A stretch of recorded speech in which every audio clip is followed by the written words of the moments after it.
If boldness gets you in the game, planning is what keeps you in it.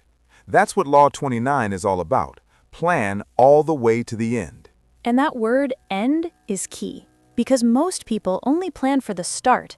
They get excited about momentum, movement, visibility, but few people have the patience or discipline to think all the way through. Exactly. Robert Greene warns, if you don't consider how your actions will unfold long-term, you leave yourself vulnerable, not just to failure, but to sabotage, regret, and collapse. And we've seen that, right? People who rise fast because of energy and talent, but crash because they didn't see where their moves were taking them. Because every move has consequences. Even good intentions can produce bad outcomes if you're not looking ahead.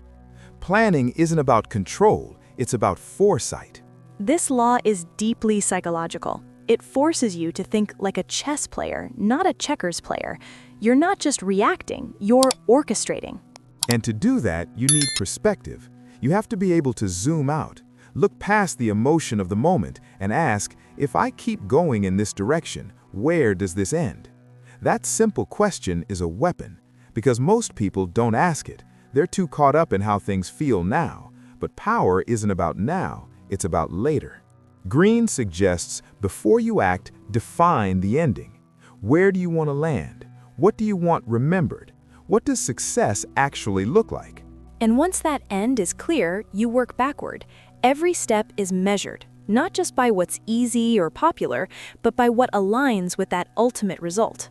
And that's where discipline enters, because long-term planning requires saying no to seductive short-term moves. And that's hard, especially when you're winning, when things are flowing. That's when people get sloppy. They assume the end will take care of itself. But nothing takes care of itself in power. If you don't shape the ending, someone else will shape it for you. Here's what's interesting. Most failures don't come from bad ideas. They come from unfinished thinking. People start with ambition, emotion, even vision, but no exit strategy. Exactly. They act without knowing what they're trying to build, or they chase power without knowing what they'll do once they have it. And that's where people lose themselves. They get into situations they don't know how to manage. They build empires they can't sustain, or worse, they succeed into a trap. Right. Greene talks about this. Success itself can become dangerous if you haven't planned what comes next. You become reactive, defending what you built without knowing why. That's why power requires not just ambition, but architecture. You don't just charge forward. You design. You shape outcomes before they arrive. And that kind of thinking? It's rare, because it's not sexy. People love the bold move, but they hate the long view, the spreadsheets, the chessboard, the timelines. But the people who win long-term, they're always asking, what's the cost of this move? Where does it lead? What will I have to deal with later? And it's not about paranoia, it's about strategy. You don't just want to win, you want to end well. Think about reputation. Some people rise fast, go viral, get recognition, but then they self-destruct. Why? Because they didn't plan past the moment of attention. They weren't building a foundation, they were chasing heat, and when the heat faded, so did they. Now, contrast that with the quiet strategist, the one who moves slowly, intentionally. You don't always notice them right away, but 5 years later, they're still in control. Because they weren't just reacting, they were engineering. Every step was part of a longer vision, one they never lost sight of, even in chaos. That's what this law demands, delayed gratification. It challenges you to think beyond ego, beyond impulse, and aim for something sustainable. And that's what makes it powerful. While others are improvising their way into failure, you're designing your legacy. So let's bring this to the ground. How do you actually plan all the way to the end? What does that look like in practice? First, you define your final frame. Not just a vague goal, but a clear outcome. What does success look like? How do you want to exit? What do you want to leave behind? And once you have that, you reverse engineer the steps. You start with the end and build backwards. Every move you make today should point toward that final picture. And here's where most people trip. They plan linearly, but the real world isn't linear. You need to account for variation. obstacles, betrayal, market shifts, emotional fatigue. So you map out not just one path, but several. You ask, what if this fails? What if that person turns? What if I win too fast? Most people never think about that one. Exactly. Some people get what they want too quickly, and because they weren't ready for it, they implode. The pressure, the spotlight, the responsibilities, they collapse under success. That's why Greene insists, think all the way to the end, not halfway, not once I win, but after the win, after the noise fades, after the story closes. That kind of thinking protects you from arrogance. It keeps you grounded. You stop chasing applause and start building architecture. And this applies to everything: relationships, businesses, conflicts, even revenge. If you don't plan how you want it to end, it'll drag you in deeper than you imagined. So true. Think about revenge stories. People go so deep into the emotion that they forget what winning even looks like. The obsession becomes the trap. And that's the danger of passion without planning. Emotion pulls you in, planning pulls you out, toward resolution, not addiction. This law gives you perspective. While others are consumed by the next step, you're shaping the last one. And in power, the last move often defines the entire game. Because history doesn't remember how you started, it remembers how you finished. Let's take it even deeper. Planning to the end isn't just about avoiding failure, it's about shaping legacy. What will people say when the story is over? Exactly. Most people live inside moments. Strategists live inside arcs. They're not just thinking about wins, they're thinking about how they'll be remembered. And that's where this law becomes more than a tactic. It becomes a philosophy, a way of leading, creating, even being that's defined by intention. Because when you plan the end, you become less reactive.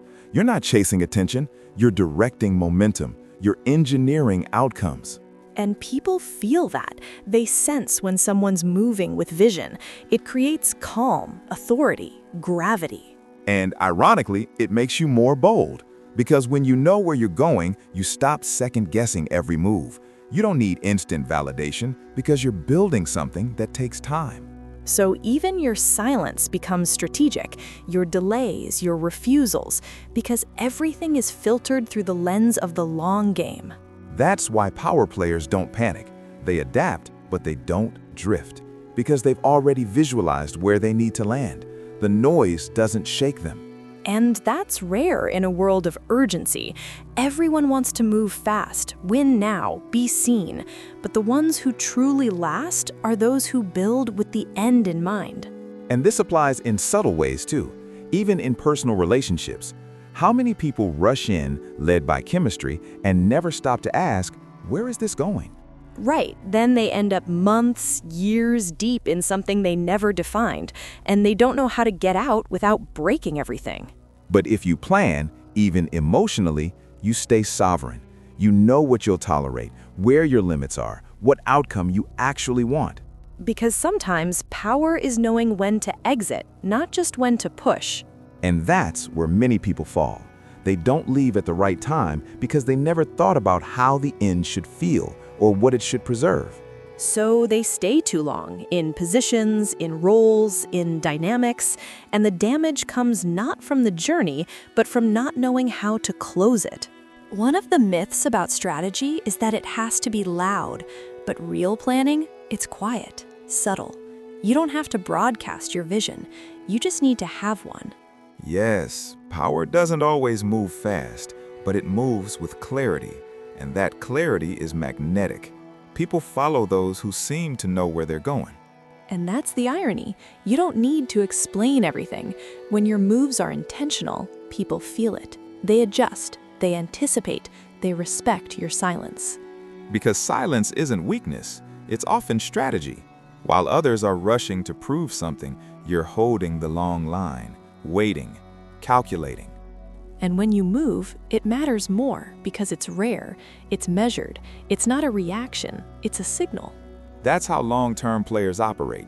They don't get pulled into every conflict. They don't over-respond to noise because they already decided what's worth reacting to. That's power, not being busy, being deliberate. Every yes is filtered through the question, Does this serve the end I've planned for?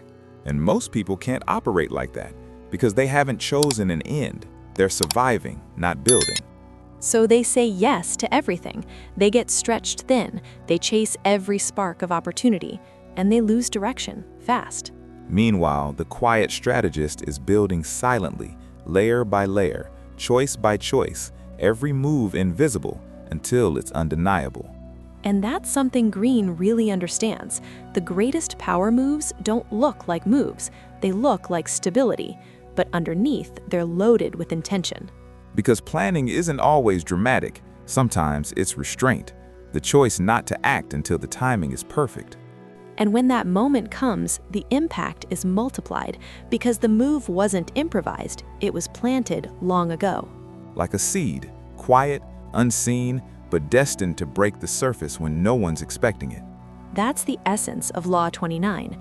Move like someone who's already seen the ending and is simply walking toward it.